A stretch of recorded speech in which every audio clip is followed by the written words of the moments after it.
হ্যাঁ, এত tasty pasta মাত্র 5 মিনিটে বানিয়েছি। দেখতে যেমন টেস্টি, খেতেও ততটাই টেস্টি হয়েছিল। আর হ্যাঁ, এটা আমার নতুন ইউটিউব চ্যানেল। যারা তোমরা আমার ভিডিও দেখছো কিন্তু সাবস্ক্রাইব করছো না, কি করছো? তাড়াতাড়ি সাবস্ক্রাইব করে দাও। আর এটা আমার ভেজ চ্যানেল। আমার চ্যানেলে সমস্ত রকম ভেজ রেসিপি তোমরা পেয়ে যাবে। আচ্ছা, বেশি বকবক না করে ওই রেসিপিতে আসা যাক। আচ্ছা, এখানে আমি এই পাস্তাটা নিয়ে নিয়েছি আর একটু কড়াইতে জল দিয়ে এটাকে সিদ্ধ করে নেবো প্রথমে। আচ্ছা, আগেই বলেছি এটা আমার নিরামিষ চ্যানেল, তো আজকের পাস্তা নিরামিষ পদ্ধতিতেই করে দেখাবো। আচ্ছা, ওইদিকে পাস্তা সিদ্ধ হয়ে গেছে, সেটাকে জল ঝরাতে দিয়েছি। আর এদিকে একটি কড়াইতে সাদা তেল দিয়ে দিয়েছি এবং তেল গরম হয়ে গেলে কুচিয়ে রাখা আদা দিয়ে দেব।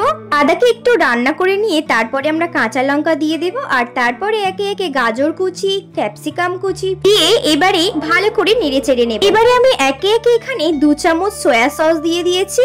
তারপরে আমরা এখানে ভিনিগার এবং টমেটো সস দিয়ে ভালো করে নাড়িয়ে চাড়িয়ে নেব। এবারে আমরা অ্যাড করব পরিমাণ মতো নুন এবং সামান্য পরিমাণ জল। এবারে আমরা এখানে জল ঝরিয়ে রাখা সিদ্ধ করা পাস্তাটা দিয়ে দেব আর সব ইনগ্রেডিয়েন্টস এর সঙ্গে ভালো করে মাখিয়ে নেব।